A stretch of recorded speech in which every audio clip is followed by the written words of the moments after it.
Assalamualaikum warahmatullahi wabarakatuh. Jumpa kembali dengan kami, channel yang menaburkan nilai-nilai rahmatan lil alamin untuk membangun dunia yang aman, damai, sentosa, penuh dengan persaudaraan dan persahabatan antar umat manusia. Ukhuwah Syariah. Bagi Anda yang belum subscribe, silahkan subscribe, klik like and share agar manfaat dari konten ini dapat tersebar di luar. Klik tanda lonceng agar Anda mendapatkan notifikasi setiap kami mengupload video baru. Saudara, terdengar suara gemercik air, suara air yang jatuh di genteng, dan memang siang hari ini atau siang dan sore kali ini hujan deras. Nah, untuk hujan ini kita akan mencoba belajar bagaimana penyimpanan atau reservoir air bersiklus hidrologi dari air hujan yang turun di sore hari ini. Kita lihat saja langsung dari TK. Saudara, perhatikan air hujan yang turun di tanah. Nah, ini adalah tanah yang tidak di semen atau tanah seperti biasa. Nah, sampai ke sana.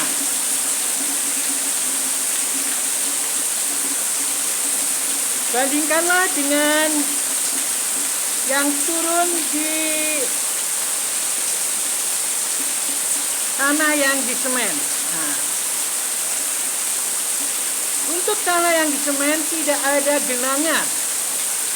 Dia akan jatuh kemudian mengalir sampai jauh. Nah, sehingga air yang turun dari langit begitu turun kemudian mengalir dan hilang. Sementara air yang turun di tanah yang tidak di plester atau tidak di semen, air ini menggenang, kemudian nanti terserap ke dalam dan akan menjadi cadangan air dalam tanah atau reservoir air dalam tanah. Reservoir air dalam tanah ini sangat bermanfaat ketika musim kemarau. Karena air yang dari dalam tanah dengan panas matahari akan menguap dan itu akan menyeimbangkan suhu atau kelembaman yang diperlukan oleh makhluk hidup, termasuk untuk tumbuh-tumbuhan melakukan apa yang disebut sebagai fotosintesis. Karena fotosintesis itu bahannya adalah H2O dan karbon dioksida dari udara yang kemudian mendapatkan suplai sinar ultraviolet dan akan terbentuklah CnH2ON atau karbohidrat.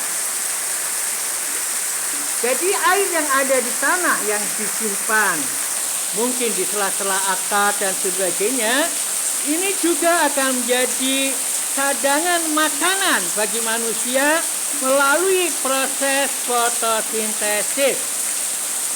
Sehingga air yang jatuh dan terserap ke tanah ini sangat menguntungkan. Pertama, bagi keseimbangan ekosistem yang terkait dengan hidrologi, siklus hidrologi,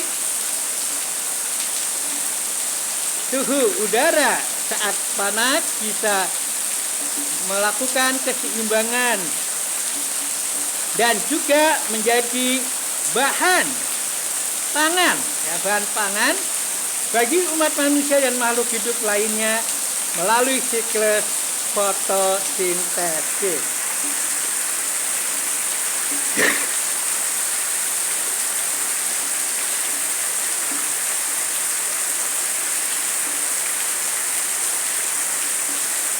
Oleh karena itu sangat disarankan agar kita dapat menghadapi perubahan lingkungan yang luar biasa, suhu lingkungan yang ekstrim dan sebagainya. Banyaklah tanah-tanah terbuka atau mungkin serapan-serapan air untuk disimpan dalam tanah. Teknologi itu diterapkan di Jakarta yang dipelopori dan yang dipertahankan dan disosialisasikan oleh Gubernur Anies Baswedan.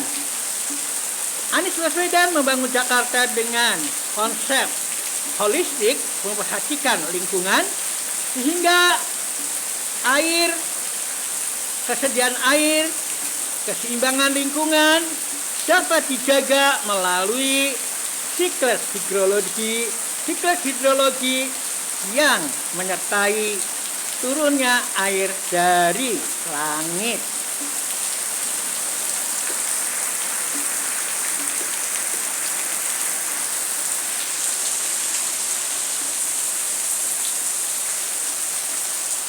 Saudara, demikianlah gambaran singkat tentang siklus hidrologi yang terjadi melalui air hujan yang turun. Air hujan yang turun bisa menjadi cadangan air dan cadangan makanan karena pada dasarnya air yang ada di tanah akan diserap oleh tumbuh-tumbuhan menjadi atau dalam siklus fotosintesis menghasilkan bahan makanan. Demikian uraian kami. Assalamualaikum warahmatullahi wabarakatuh.